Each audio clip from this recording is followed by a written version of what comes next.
ଜୟ ଜଗନ୍ନାଥ ସାଙ୍ଗମାନେ ଆଜି ଆସନ୍ତୁ ଜାଣିବା ମକର ରାଶିର 2026 ମସିହା ପାଇଁ ବାର୍ଷିକ ରାଶିଫଳ କ'ଣ ରହିଛି।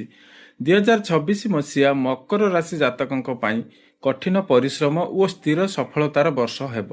ଶନି ଗ୍ରହର ପ୍ରବଳ ପ୍ରଭାବ ଯୋଗୁଁ ଆପଣଙ୍କର ଦାୟିତ୍ୱ ବଢ଼ିଯିବ ଏବଂ ଫଳ ମଧ୍ୟ ଆପଣଙ୍କୁ ସ୍ଥାୟୀ ଭାବରେ ମିଳିବ। ଗୁରୁଙ୍କର ଶୁଭ ଦୃଷ୍ଟି ଆପଣଙ୍କ କାର୍ଯ୍ୟକ୍ଷେତ୍ରରେ ଏବଂ ଆପଣଙ୍କର ଆର୍ଥିକ ଦିଗରେ ଆପଣଙ୍କୁ ବହୁତ ମାତ୍ରାରେ ସହଯୋଗ କରିବ। ସୂର୍ଯ୍ୟ ଗ୍ରହ ଆପଣଙ୍କର ସମ୍ମାନ ବଢ଼ାଇବେ ଏବଂ ଆପଣଙ୍କର ପଦମର୍ଯ୍ୟାଦା ମଧ୍ୟ ବଢ଼ାଇବେ।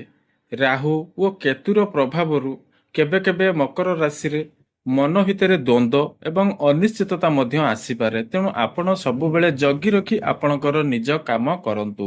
ଉତ୍ତରାଷାଢ଼ ନକ୍ଷତ୍ର, ଶ୍ରବଣା ନକ୍ଷତ୍ର ଓ ଧନିଷ୍ଠା ନକ୍ଷତ୍ର ଜାତକଙ୍କ ପାଇଁ 2026 ବର୍ଷଟି ଅତି ଉତ୍ତମ ଶୁଭ ସଂକେତ ନେଇ ଆସିବ।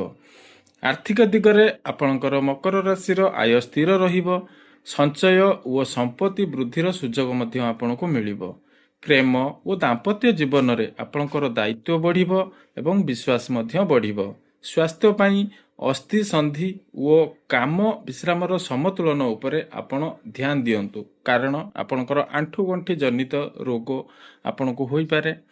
ଯଦି ମୋଟାମୋଟି କହିବା, ସମଗ୍ର 2026 ବର୍ଷ ଆପଣଙ୍କୁ ଧୈର୍ଯ୍ୟ, ଶିଷ୍ଟାଚାର ଓ ସକାରାତ୍ମକ ଭାବନା ଆପଣଙ୍କୁ ନିଶ୍ଚିତ ଭାବରେ ସଫଳତା ଆଣିଦେବ।